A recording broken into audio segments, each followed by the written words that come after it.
The last free fleet of humanity moved through the dark like a wounded animal trying not to be seen. 211 ships. That was all that remained. 211 ships carrying almost 4 million people, running from an enemy that had already burned 6 human worlds to ash.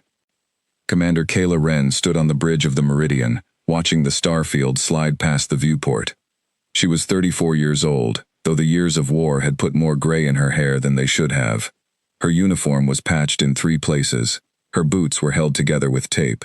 Everyone on the fleet looked the same way now, worn thin, stretched too far. "Report," she said. Lieutenant Okafor did not look up from his console. "No contact in the last 6 hours, Commander. Sensors are clean." "Clean doesn't mean safe," Kayla said. "It never does, not with them." Nobody argued with her.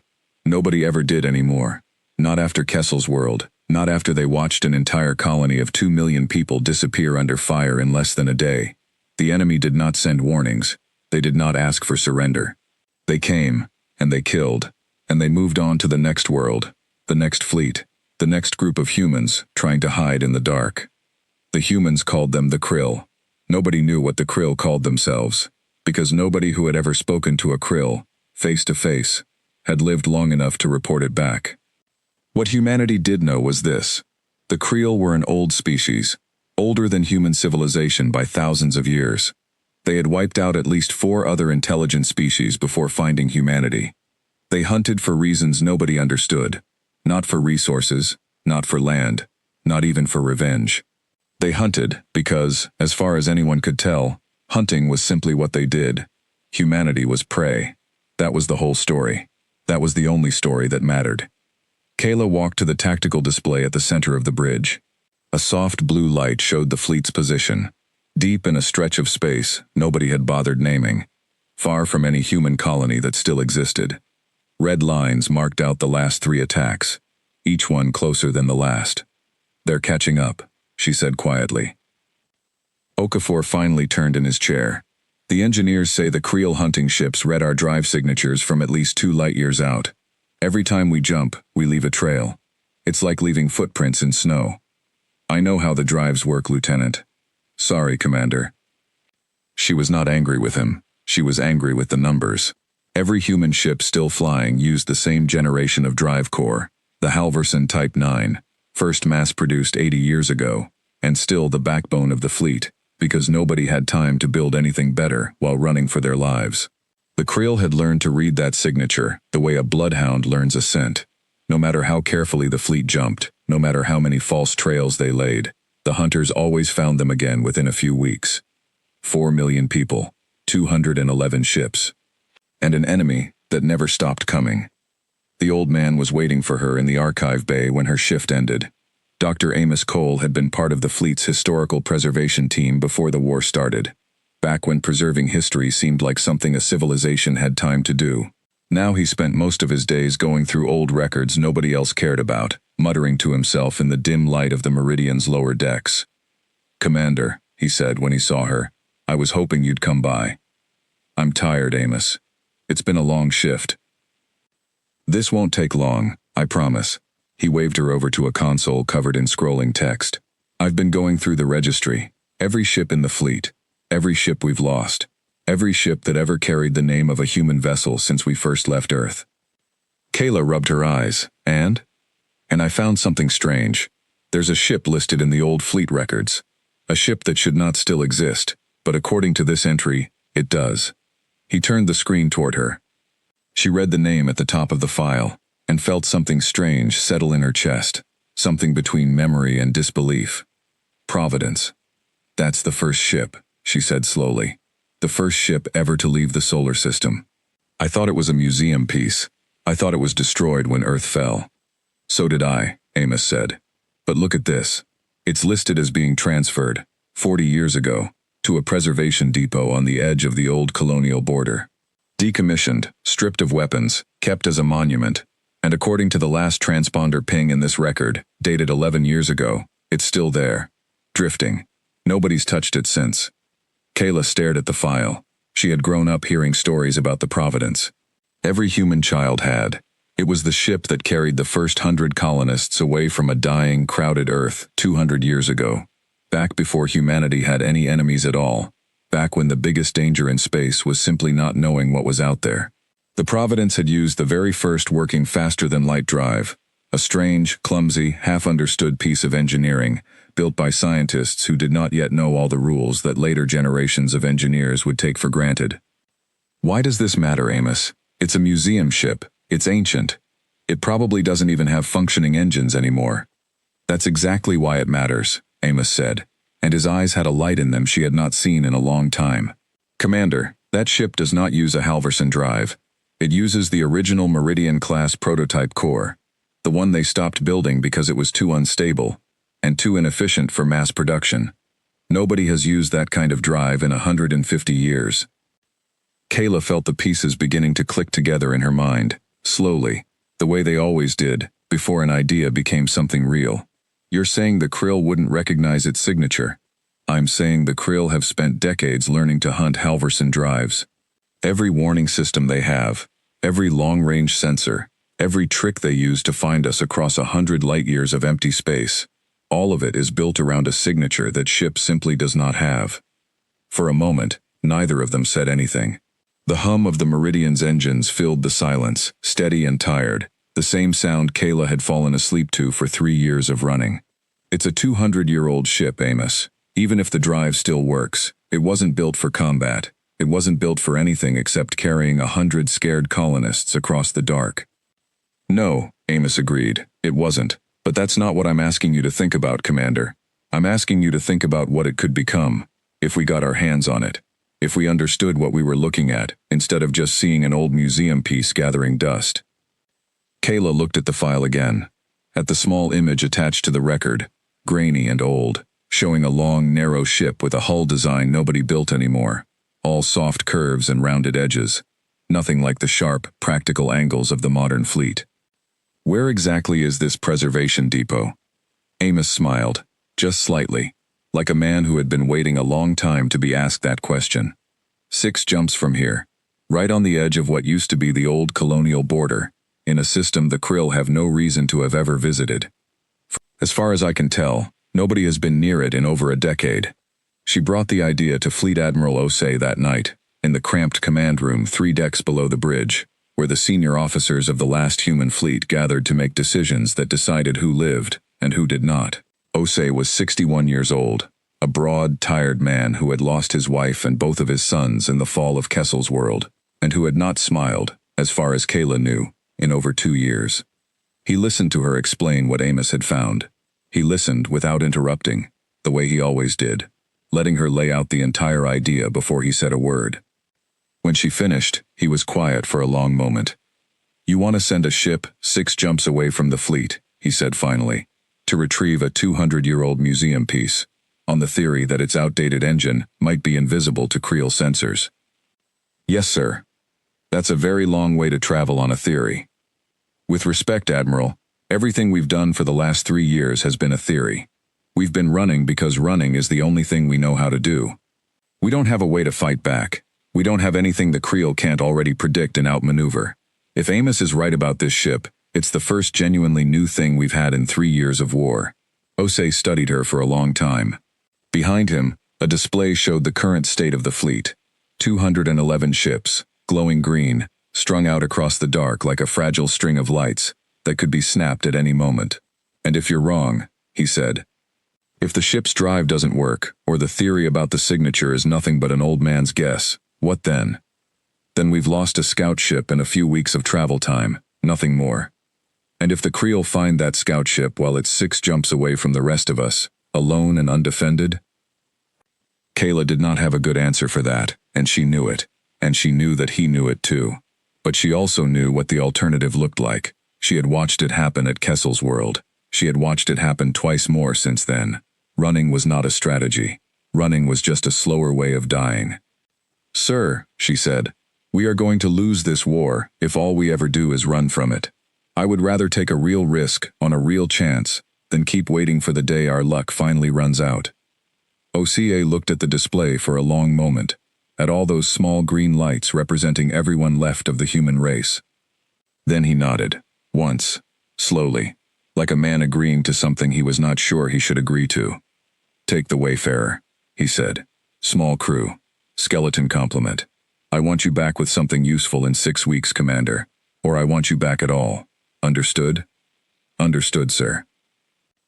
The Wayfarer left the fleet 2 days later, slipping away into the dark with a crew of 19, including Kayla, Amos, and a young engineer named Priya Desai, who had been recommended to Kayla as the best drive technician still alive in the fleet, despite being barely 26 years old. Priya had grown up in the war. She did not remember Earth. She did not remember a time before the Creel. She had trained on Halverson drives her entire short career, and when Kayla explained what they were looking for, the young engineer's eyes had lit up with something that looked almost like hope. A Meridian-class prototype core, Priya said, half to herself, as the Wayfarer made its first jump away from the fleet. I've only ever seen diagrams. They stopped teaching the theory behind it decades ago, because nobody thought it mattered anymore. Do you understand how it works? Kayla asked. In theory, it's not efficient. It's not safe by modern standards. But it does something the newer drives don't do. It doesn't use a stable resonance frequency, the way the Halverson cores do. It's almost chaotic. Every jump would have looked slightly different from the last, at least to any sensor calibrated the way ours are. And the Kreel's sensors? Priya thought about it for a moment. If their systems are built to recognize consistent patterns, and everything we know about how they've hunted us suggests they are, then a drive that doesn't produce a consistent pattern might not register as anything at all. It might just look like background noise. Kayla felt something she had not felt in a very long time. It was small and fragile, and she was almost afraid to give it a name, but it was there all the same. Hope. 6 jumps. 6 weeks of careful, quiet travel, avoiding every trade route and every system that might carry Creel patrols, moving like ghosts through the dark toward a ship that had not flown in over a decade. Kayla stood on the bridge of the Wayfarer each night, watching the stars, thinking about the old man's records and the young engineer's cautious hope, and the 4 million people back in the fleet who did not yet know that somewhere out in the dark, a very old idea was about to be given a second chance. She did not know yet what the Providence would become. She did not know about the battles ahead, or the crew that would risk everything to bring an ancient ship back to life, or the terrible price that would eventually be paid to give humanity a fighting chance. She only knew that for the first time in 3 years, she was moving towards something, instead of running away from it. And somewhere far ahead, in a quiet, forgotten system on the edge of old human space, the Providence was waiting. The Preservation Depot orbited a small gray moon in a system with no name, only a catalog number nobody had bothered to change in 200 years. When the Wayfarer dropped out of its final jump, the crew gathered at the viewports to see what 6 weeks of careful travel had brought them to. At first, there was nothing to see but the moon itself, cracked and airless, and the faint shape of an old orbital station clinging to the darkness above it. Then Priya adjusted the long-range scanners, and the shape resolved into something more. The Providence hung in a slow, silent orbit beside the station, tethered by a single docking arm that looked like it had not moved in years. Even from a distance, the ship looked like nothing else in the fleet. Where modern human ships were built from sharp angles and reinforced plating, the Providence was long and smooth, almost graceful. Its hull curved the way old aircraft used to be shaped, built by engineers who had cared as much about beauty as they had about function. It's smaller than I expected, Kayla said. It only ever carried 100 people, Amos said, standing beside her at the viewport. It wasn't built to be a warship, Commander. It was built to be a home, a very long, very slow journey to a new home. They approached carefully, watching for any sign that the depot's automated defenses might still be active after all these years. There were none. The station had been stripped of its weapons decades ago, along with the ship it protected, back when the Preservation Project decided that a museum piece from Earth's first age of space travel did not need to be defended from anything. Nobody had expected that decision to one day put 4 million lives at risk.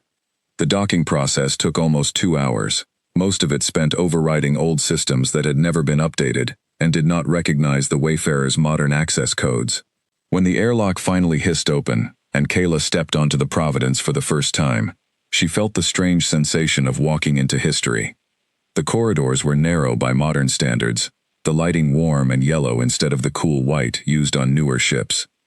Dust had settled over everything in a fine gray layer, undisturbed for over a decade. Old signage, faded almost to illegibility, still marked the way to crew quarters, to the galley, to what had once been a small garden module where the original colonists grew vegetables during their 2-year journey to a new world. "It's beautiful," Priya said quietly, running her fingers along a bulkhead. "I didn't expect it to be beautiful."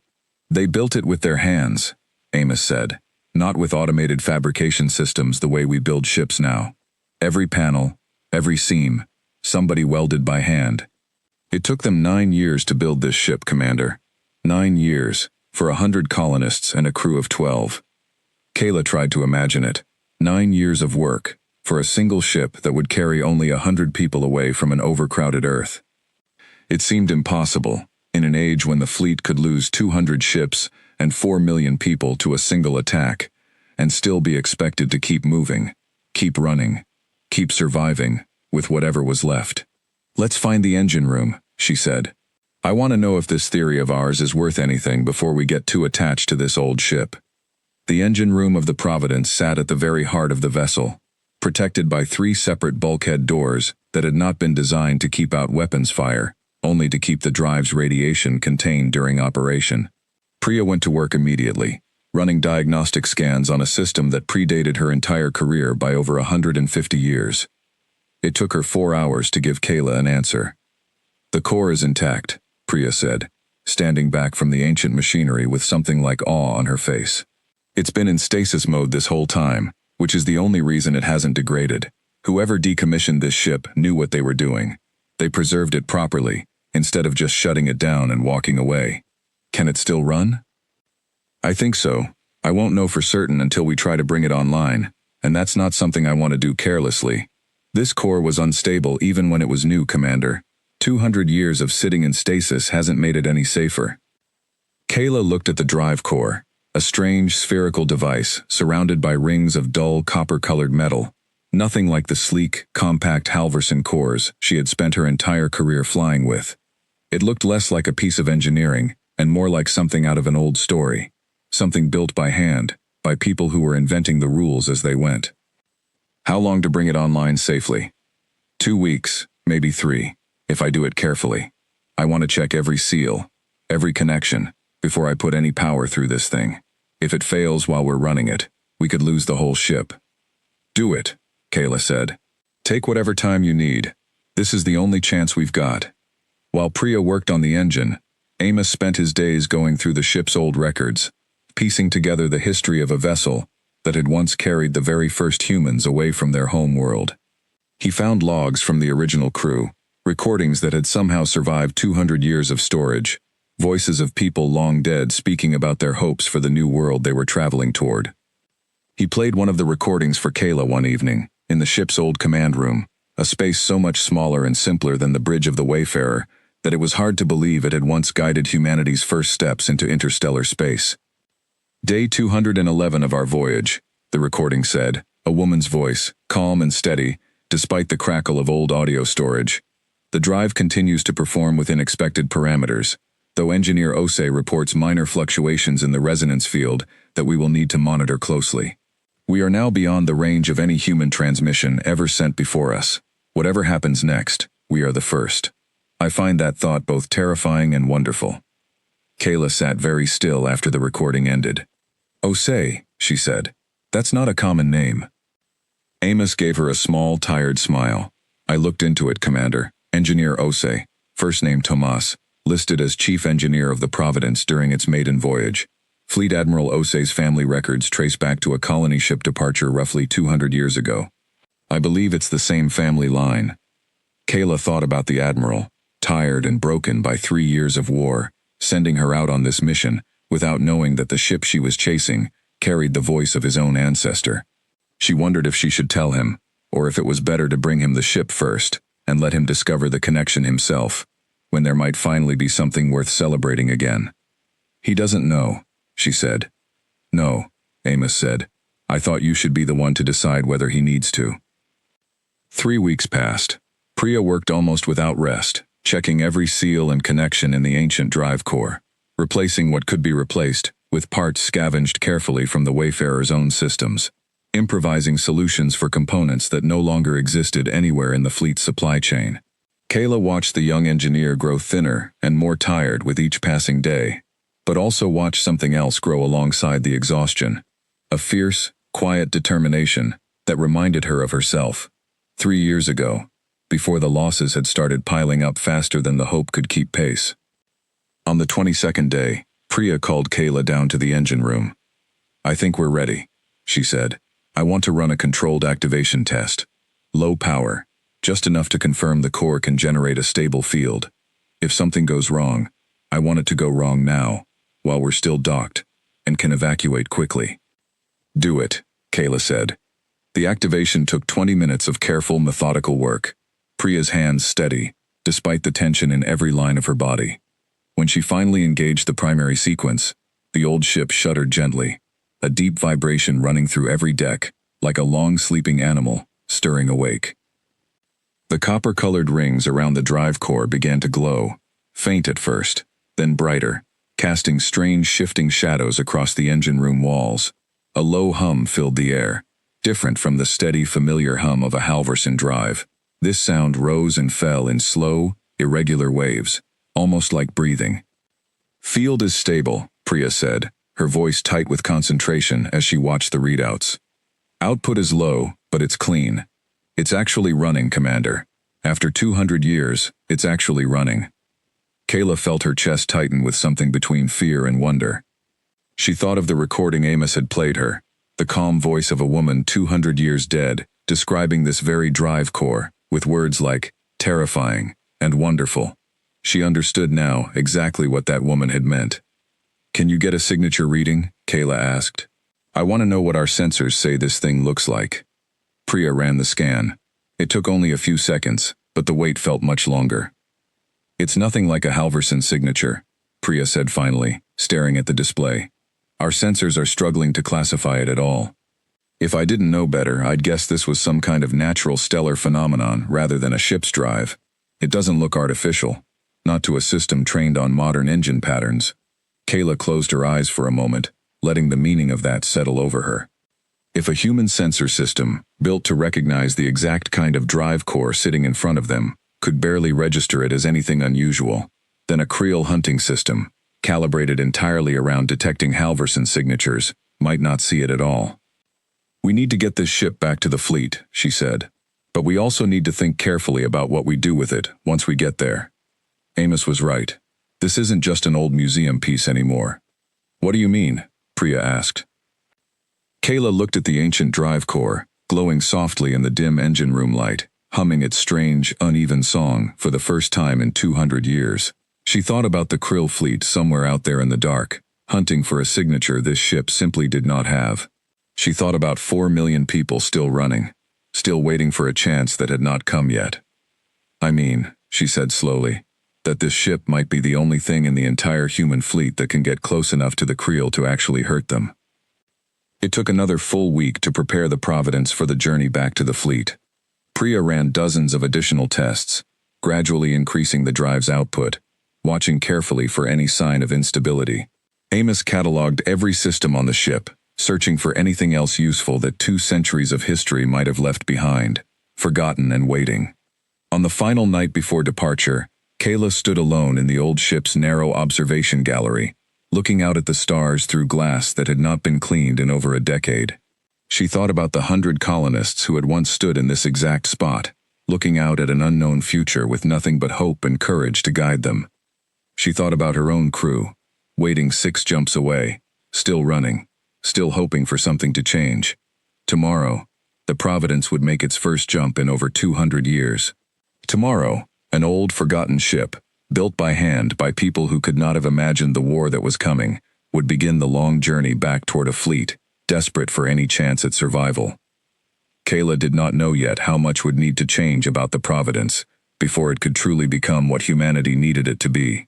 She did not know about the difficult decisions ahead, the arguments that would divide the fleet's leadership, or the terrible risks that Priya and her small team of engineers would need to take to turn a gentle old colony ship into something capable of striking back at an enemy that had never known fear. She only knew, standing there in the quiet dark, that for the first time since Kessel's world fell, she believed humanity might actually survive this war. Somewhere behind her, deep in the heart of the ship, the ancient drive core hummed on, patient and strange, waiting to carry its precious cargo of hope back across the stars.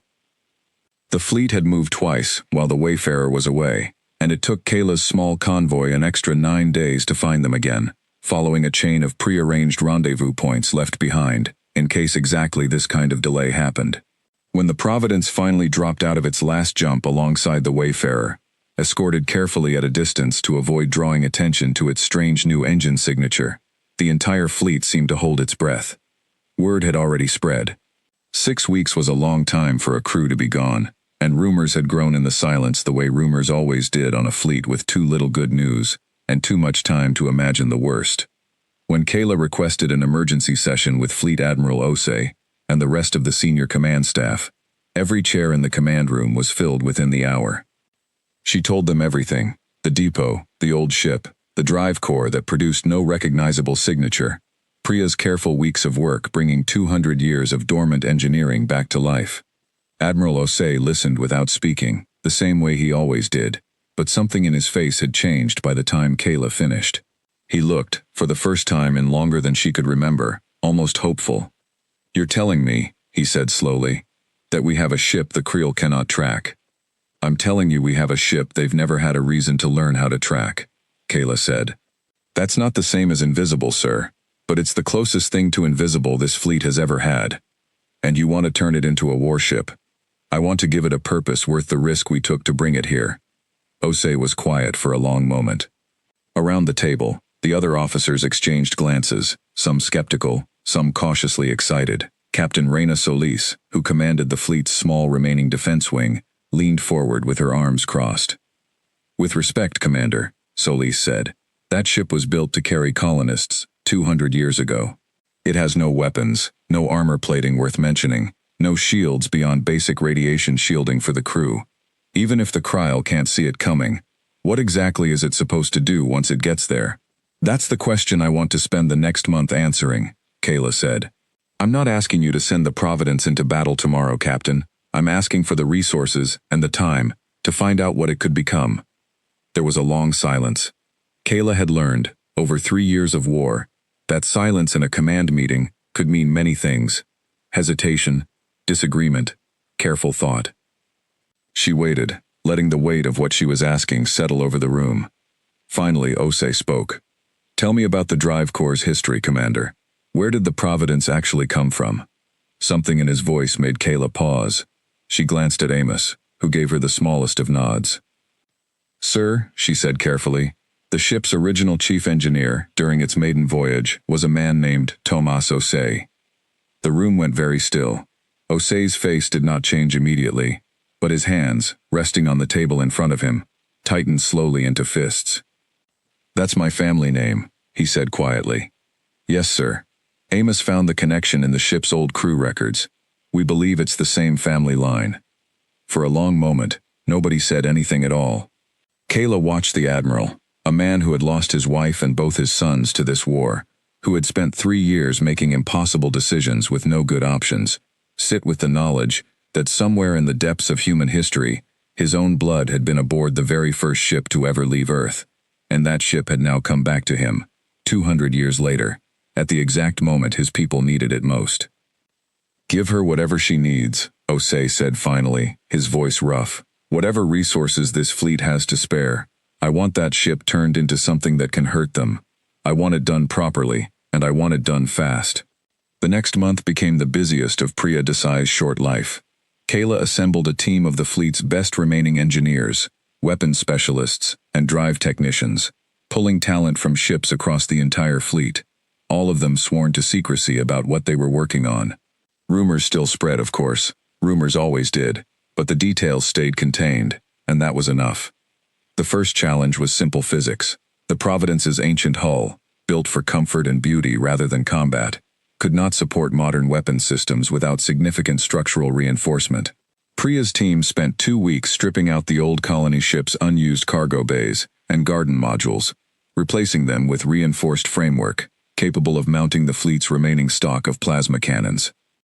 We're not trying to make it a warship that can slug it out toe-to-toe with a Creel hunter, Kayla told the team, during one of their nightly planning sessions in the Providence's old command room. We're trying to make it a ship that can get close without being seen, hit hard, and get away before they even know what happened. A hit-and-run vessel, said Chief Weapons Officer Marcus Dan, a broad-shouldered man who had spent 15 years designing tactical systems before the war began. That actually plays to its strengths. If the Krail can't track its drive signature, it can slip past their sensor net entirely. We don't need heavy armor if we're never supposed to be caught in a straight fight. Exactly, Kayla said. Speed, stealth, and a hard first strike. That's what this ship needs to become. The second challenge was harder. The ancient drive core, for all its strange invisibility to modern sensors, was also unpredictable in ways that made every engineer on the team nervous. Priya spent long nights running calculations, trying to understand exactly why the core produced such an unstable, chaotic field, and whether that instability could ever be controlled reliably enough to trust with human lives in combat. It's not that the drive is broken, she explained to Kayla one evening, exhaustion evident in every line of her face. It's that the engineers who built it 200 years ago didn't fully understand the physics they were working with. They found something that worked, mostly by trial and error, and they built a ship around it before anyone had time to refine the design. Every jump this thing makes is a little bit different from the last, because the field never resolves into a stable, repeatable pattern. Is that dangerous? It's dangerous in the sense that we can't predict exactly where we'll come out of a jump with the same precision we're used to. But it's also exactly why the Krill can't track it. A predictable, stable pattern is what their sensors are built to recognize. This drive doesn't give them that. It never has, and it never will, no matter how long they hunt for it. Kayla thought about that for a long moment. So the very thing that makes it hard for us to control is the same thing that makes it impossible for them to find. That's exactly it, Priya said. It's a trade-off. We give up precision, and in exchange, we get invisibility. I think it's worth it. I don't think we have a choice but to think it's worth it. Not everyone in the fleet agreed with the plan.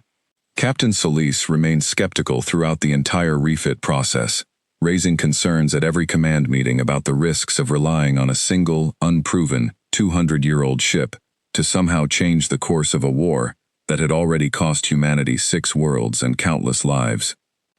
Even if this works exactly as planned, she argued, during one particularly tense meeting in the 4th week of preparations, we're talking about one ship, against a Creel force that has hunted us across a dozen star systems with a fleet we can't even accurately count the size of. What difference can a single hit-and-run vessel actually make? It's not about winning a war with one ship, Kayla said. It's about proving that the Creel can be hurt. Every human alive right now has grown up believing they cannot be stopped, cannot be tracked, cannot be fought.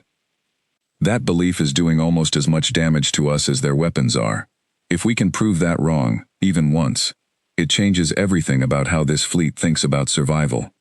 And if it fails, if we lose the ship, the crew, and whatever advantage we might have gained from the element of surprise, all in one failed attack? Kayla did not have an easy answer for that. She looked around the table at the tired faces of the fleet's remaining leadership, people who had spent 3 years watching their world shrink smaller and smaller, who had learned to measure success only by how many people survived to see another day. Then we'll have learned something, she said finally, and we'll still have the rest of this fleet, still running, still hiding, exactly as we are now. We won't have lost anything we didn't already stand to lose eventually, one system at a time, the way we've been losing it for 3 years. Solis did not look convinced, but she also did not argue further. In the end, Admiral Osei's support carried the decision, and the work on the Providence continued. By the 6th week, the transformation was nearly complete. The old colony ship's smooth, graceful hull now bristled with reinforced weapon mounts. Though Priya had insisted on keeping the original design as intact as possible, wherever structural changes were not strictly necessary. It doesn't need to look like a warship, she said, when Kayla questioned the decision. It needs to work like one. There's a difference. Kayla walked the length of the ship on the evening before the first full combat systems test, moving slowly through corridors that still carried faded old signage, pointing toward a garden module that no longer existed, past bulkheads that still bore the careful, hand-welded seams of engineers who had died 2 centuries ago. The ship felt like two things at once now: a monument to humanity's first hopeful steps into the stars, and a weapon built from that same hope, sharpened by desperation, into something that might finally let humanity fight back. She stopped in the old command room, where Amos had first played her the recording of Tomas Osei's voice, describing the drive core as both terrifying and wonderful. She thought about how right that description still was, 200 years later, in ways the original engineer could never have imagined. Tomorrow, they would test the weapon systems. Within the month, if everything went according to plan, they would take the Providence out on its first true mission, not to carry hopeful colonists toward a new home, but to strike a blow against an enemy that had never once been forced to feel afraid. Kayla did not know yet exactly how that first mission would unfold, or the terrible risks her crew would face when they finally came face to face with a Creel hunting vessel for the first time. She did not know about the losses still to come, or the moment when everything they had built over these 6 frantic weeks would be tested against a wall of Krill, exactly the enemy they had barely gotten a chance to prepare for. She only knew that, for the first time in 3 years, humanity had a plan that was not simply about running away. Somewhere in the depths of the ship, the ancient drive core hummed on, patient and strange, ready for whatever came next.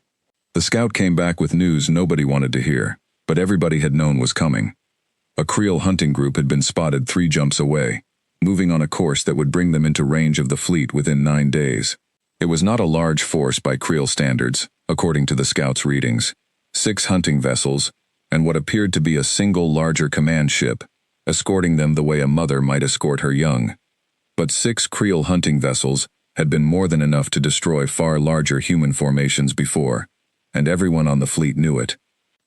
Admiral Osei called an emergency session the moment the report came in. Kayla stood at the table with the rest of the senior officers, feeling the old, familiar tightness in her chest that came before every difficult decision of this war. 9 days, Osei said, looking around the room. That's not enough time to move the entire fleet far enough away to be safe, not with 4 million people and 200 ships that all move at different speeds. If we run, some of us make it, not all of us. The Providence is ready, Kayla said. Weapons tested, drive stable through 6 successful jump simulations. Priya and her team have done everything they can in the time we've had, ready for a live combat test against a hunting force we've never actually seen up close, Solis said. That's a very different thing from ready to save this fleet, Commander. I'm not proposing the Providence saves the fleet alone, Kayla said. I'm proposing we use it to buy time. If it can slip past their sensor net, get close, and hit that command ship hard, it might be enough to scatter or delay the hunting group long enough for the rest of the fleet to get clear. Osei was quiet for a long moment, studying the tactical display, the 6 red markers of the Creel hunting group creeping steadily closer to the cluster of green lights that represented everything left of humanity. What are the odds this works, Commander? Honestly. Kayla did not flinch from the question, though she wanted to. Honestly, sir, I don't know. We've never tested this ship in real combat. We've never seen how the Creel actually respond when they can't track something they expect to be able to track. There are too many unknowns for me to give you good odds. But you still want to try. I still think it's better than doing nothing. I still think it's better than watching this fleet get run down, the same way we've watched it get run down 5 times before. Osei nodded slowly. Take the Providence out. Marcus Dan commands the weapons systems. Priya Desai stays with the ship to manage the drive personally. I want the person who understands that engine best, sitting right next to it if anything goes wrong. Commander Wren, you have overall command of the mission. Yes, sir. And Commander, Osei added, his voice quieter now, almost personal. Bring my grandfather's ship back in one piece, if you can. It's already given this fleet more hope in 6 weeks than we've had in 3 years. I'd like it to keep giving us that, for as long as possible. The Providence left the fleet 2 days later, slipping quietly into the dark with a crew of 31, far more than it had ever been designed to carry into battle, but still a small fraction of what a modern warship would need to operate its systems. Kayla stood on the bridge, smaller and simpler than any modern command deck, retrofitted just enough to handle the tactical displays and weapons controls the mission required, but still carrying the warm yellow lighting and hand-welded seams of a ship built 2 centuries ago, by people who had never imagined it would one day go to war. Approaching the Creel hunting group's projected course, Markistan reported, 4 days into the mission, his voice steady despite the tension that had settled over the entire crew. If the scout's data holds, we should have visual contact within 6 hours. Kayla looked at Priya, who sat at the engineering console, one hand resting lightly on the controls she had spent 6 weeks learning to master. How's the drive? Stable, Priya said. As stable as it ever gets, anyway. I've got full confidence in our ability to jump clear if we need to make an emergency exit. Good. Let's hope we don't need to. 6 hours later, the Providence dropped out of its final approach jump at the very edge of long-range sensor contact with the Creel hunting group, exactly as planned. Kayla watched the tactical display fill with red markers. 6 hunting vessels, sleek and predatory in shape, arranged in a loose formation around a larger command ship at the center, its hull bristling with weapons and sensor arrays that dwarfed anything in the remaining human fleet. They haven't reacted, Marcus said quietly, watching his own displays. No change in their formation, no course adjustment. If they've picked us up, they're not showing it. Keep watching, Kayla said. Give it time. If Priya's right about the drive signature, they might genuinely have nothing to react to. Minutes passed. The Providence held its position at the edge of contact range, close enough to observe the enemy formation in detail, far enough to remain, they hoped, invisible to whatever sensors the Creel used to hunt their prey. Kayla watched the enemy ships move with the same unhurried, confident patience they always seemed to show, as if they had never once had reason to fear anything they hunted. That confidence, she thought, was about to be tested for the first time in this war. They're not reacting to us at all, Priya said finally, a note of cautious wonder in her voice. Commander, I don't think they can see us. Kayla felt something settle deep in her chest, a mix of triumph and fear, so tightly wound together she could barely tell them apart. All right, she said. Let's find out what we can actually do with that. The plan Marcus and Kayla had developed over the previous weeks called for a precise, surgical strike, approach close enough to target the command ship's primary weapons array and drive systems, deliver a concentrated barrage from the Providence's retrofitted plasma cannons, and jump clear before the rest of the hunting group could organize an effective response. It was, everyone agreed, a plan that depended on everything going exactly right. The Providence moved slowly closer, Priya making small, careful adjustments to the drive's output to keep their approach as quiet and unpredictable as possible. Kayla watched the distance close on the tactical display, every minute stretching out longer than it should have, the entire bridge crew holding attention so thick it felt like it might snap at any moment. Contact in 3 minutes, Marcus said. Weapons are charged and ready. I can hit their primary array the moment we're in range. Do it the second you have the shot, Kayla said. We don't get a second chance at surprise. The final approach felt like the longest 3 minutes of Kayla's life. She thought about Admiral OCI, waiting back with the fleet for news of whether his grandfather's ship would survive its first true test in battle. She thought about the 4 million people still hiding in the dark, still hoping for some sign that this war might one day be winnable. She thought about Priya, who had poured 6 exhausting weeks into bringing this ancient drive core back to life, and Amos, who had first found the ship's record buried in old files nobody else had bothered to check. In range, Marcus said, firing. The Providence shuddered as its retrofitted plasma cannons unleashed a concentrated barrage directly into the Creel command ship's weapons array, catching the enemy vessel completely by surprise. Kayla watched the tactical display light up with the flare of impact, the enemy ship's shields flaring bright, then buckling under the sustained assault. For 3 long seconds, nothing on the Creel side reacted at all, a stunned, frozen pause that told Kayla everything she needed to know about how utterly unexpected this attack truly was. Then, chaos erupted across the enemy formation, the 6 hunting vessels breaking from their loose escort pattern, weapons systems flaring to life as they scrambled to respond to a threat their sensors had never even registered. Command ship's primary array is disabled, Marcus reported, a fierce note of triumph in his voice. Their weapons response is delayed. I think we genuinely caught them completely off guard. Jump us clear, Kayla ordered. Now, before they organize a counterattack. Priya's hands moved swiftly across the engineering console, and the Providence shuddered again, the strange, uneven hum of its ancient drive rising sharply as the ship prepared for an emergency jump. Kayla watched the tactical display as the Creel hunting vessels scrambled to bring weapons to bear on a target that, if their sensors were behaving the way Priya predicted, they might not even be able to properly track. The jump engaged with a sudden, disorienting lurch, and the stars outside the viewport blurred into streaks of light before resolving, moments later, into an unfamiliar starfield, far from the battle they had just left behind. "Report," Kayla said, her voice tight with the aftermath of adrenaline. "No hull damage," Marcus said, checking his readouts. "No casualties. The drive held together through the emergency jump, and as far as I can tell, we came away clean." Kayla let out a breath she had not realized she was holding. Around the bridge, the crew was beginning to react. Quiet exclamations of relief, a few scattered cheers quickly hushed by the discipline of long months at war, but unmistakable all the same. They had done it. For the first time in 3 years of running, humanity had struck back, and struck hard, against an enemy that had never once been forced to feel the sting of an unexpected blow. But Kayla knew, even as the relief washed through her, that this was only the beginning.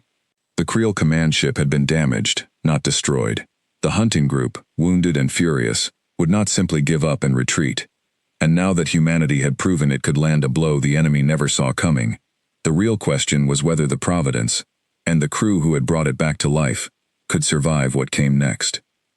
Somewhere behind them, in the dark of the system they had just left, 6 Creel hunting vessels were beginning to search for an enemy their own sensors could barely detect, driven now not just by the patient confidence of a predator, but by something far more dangerous: anger.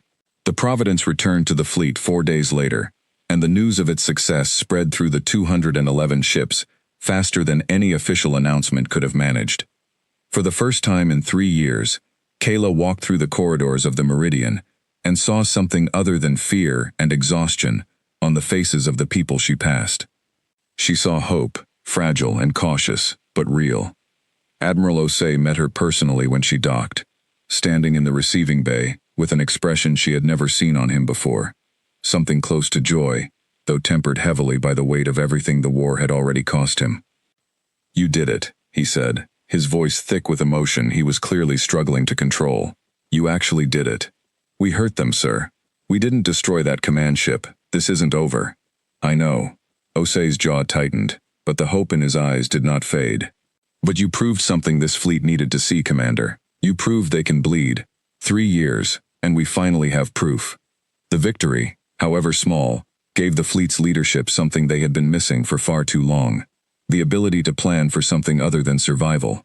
Within days of the Providence's return, Kayla found herself at the center of a new set of command meetings, this time focused not on how to run from the Creel hunting group still searching for them, but on how to fight back.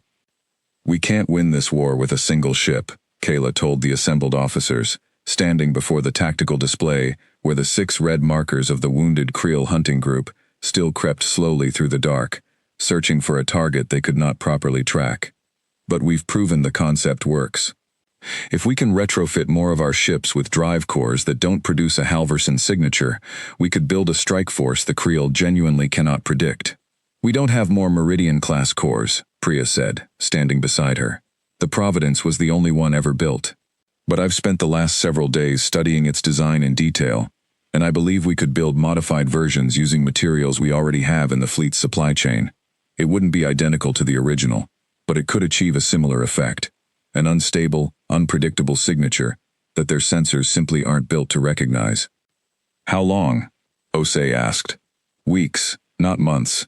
For the first few conversions, we'd need every spare engineer in the fleet, and we'd need to accept some risk in the process.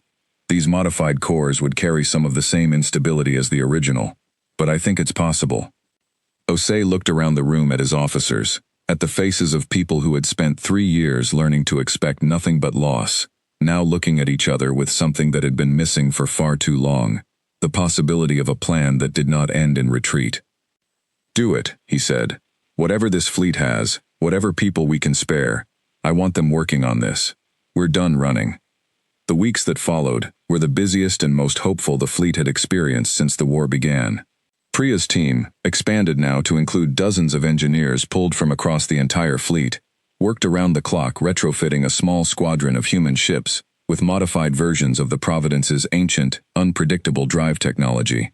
It was slow, difficult work, full of setbacks and failed tests, but Kayla watched the fleet's mood shift with every small success, every ship that successfully brought its new drive core online.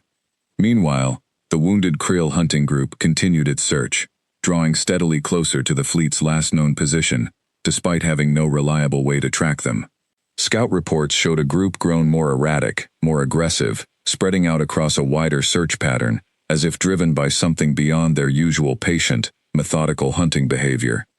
"They're angry," Marcus Dan observed, during one of the fleet's tactical briefings. "Or as close to angry as we can guess a species like that gets. We hit something they didn't expect could be hit, and now they're hunting harder because of it. Then we need to be ready before they find us again," Kayla said. "Whatever advantage the Providence gave us the first time, we need to be prepared to use it again, and this time, not alone." 6 weeks after the Providence's first strike, the fleet had converted 5 additional ships, with modified versions of the ancient drive technology, forming a small strike squadron under Kayla's command. It was not a large force by any measure, but it was something the fleet had never possessed before in 3 years of war. A group of ships genuinely capable of approaching the enemy without being seen coming. The final confrontation came sooner than anyone expected. The wounded Krill hunting group finally located the fleet's general search area 8 weeks after the first strike, their search pattern narrowing steadily, despite still lacking any reliable way to track individual human ships. Admiral Osei made the decision that had once seemed impossible to imagine. Rather than scattering the fleet and running, as they had done 5 times before, the fleet would hold its position and let the newly formed strike squadron take the fight to the enemy directly. "This is the moment," Osei told Kayla, standing together on the Meridian's bridge, as the tactical display showed the Krill hunting group's search pattern closing steadily on the fleet's position. "If your squadron can hit them hard enough, we finally have a real chance to break this hunting group entirely, instead of just wounding it and running while it recovers." "We'll do everything we can, sir." "I know you will, Commander. This entire fleet knows it." "That's not something we could have said 3 years ago." The strike squadron, the Providence and 5 modified escort ships, all carrying the strange, unpredictable drive signature that the Krill simply could not track, departed the fleet for the final time, under Kayla's direct command. Priya rode once again in the Providence's engineering bay, her hands steady on the controls of the ancient drive core she had brought back to life, almost 3 months earlier, now trusted with far more than anyone could have imagined when this journey first began. The squadron approached the Krill hunting group carefully, using the same patient, invisible strategy that had worked so well the first time. This time, however, they were not seeking a single surgical strike and a quick retreat. This time, they intended to break the hunting group entirely. "All ships in position," Marcus reported, as the squadron closed on the enemy formation, still showing no sign of detecting the approaching human ships. "Command ship's weapons array has been repaired since our last engagement, but their formation looks disorganized. I think the search has worn them down more than we expected." "Then let's make sure it wears them down completely," Kayla said. "All ships, target the command ship on my signal. Concentrated fire, full barrage. We end this hunting group here." The attack that followed was unlike anything the human fleet had ever managed to achieve against the Krill. 6 ships, invisible to the enemy's sensors until the very moment their weapons opened fire, struck the Krill command ship with a barrage far more devastating than the Providence had delivered alone months earlier. The command ship's shields collapsed within seconds, its hull breaking apart under the concentrated assault, before its escort vessels could even begin to organize an effective response. The 5 remaining Krill hunting vessels scattered in what could only be described as confusion, their formation broken, their command structure suddenly and violently removed. Kayla watched the tactical display as the enemy ships attempted to regroup, their movements erratic and uncertain, in a way she had never seen from the Krill before. "They're retreating," Marcus said, disbelief evident in his voice. "Commander, I think they're actually retreating." Kayla stared at the display, watching the 5 remaining red markers scatter away from the wreckage of their command ship, breaking off pursuit of a fleet they had hunted relentlessly for 3 long years. For the first time since the war began, the Krill were the ones running. "Let them go," Kayla said quietly. "We've made our point today. Let's bring this squadron home." The victory did not end the war. Kayla knew that, and so did everyone else in the fleet, who understood the true scale of what humanity was still facing. The Creel were an old, vast species, and one broken hunting group would not stop them from continuing the hunt across the wider galaxy. But something fundamental had changed, in a way that mattered more than any single battle ever could. For 3 years, humanity had believed itself to be nothing but prey, running endlessly from an enemy it could never hope to fight. That belief had shaped every decision the fleet made, every strategy, every quiet, desperate hope that survival simply meant staying hidden long enough. The Providence, an ancient ship built 200 years ago by people who could never have imagined the war their descendants would one day face, had proven that belief wrong. Admiral Osei stood with Kayla in the observation gallery of the Providence a week after the battle, looking out at the stars through glass that Priya's team had finally taken the time to clean. "My grandfather built this ship to carry people toward hope," Osei said quietly. "I don't think he ever imagined it would need to fight for that hope 200 years later. I think he'd be proud of what it became," Kayla said. "Not because it turned into a weapon, but because of what that weapon gave us back, a reason to stop running." Osei nodded slowly, his eyes still fixed on the stars outside. "What happens now, Commander?" Kayla thought about the question for a long moment, thinking about the modified strike squadron, still small but growing, thinking about the 4 million people who had begun, for the first time in years, to speak about the future, instead of just the next place they might need to hide. "Now," she said, "we stop being hunted. We start being something the Creel have to think twice about chasing. It won't be easy, and it won't be fast, but we have a plan, Admiral. We have a real plan, for the first time in 3 years." Somewhere deep within the ship, the ancient drive core hummed on, steady and strange, carrying within its unpredictable, chaotic field the same quiet promise it had carried 200 years earlier, when 100 hopeful colonists first left a crowded, struggling Earth in search of something better. Humanity had not won the war. But for the first time since the Creel had first found them among the stars, humanity had a chance, a real, fighting chance, to write the ending of this story on their own terms. And it had all begun with an old, forgotten ship, and the quiet courage of the people who refused to let it stay forgotten.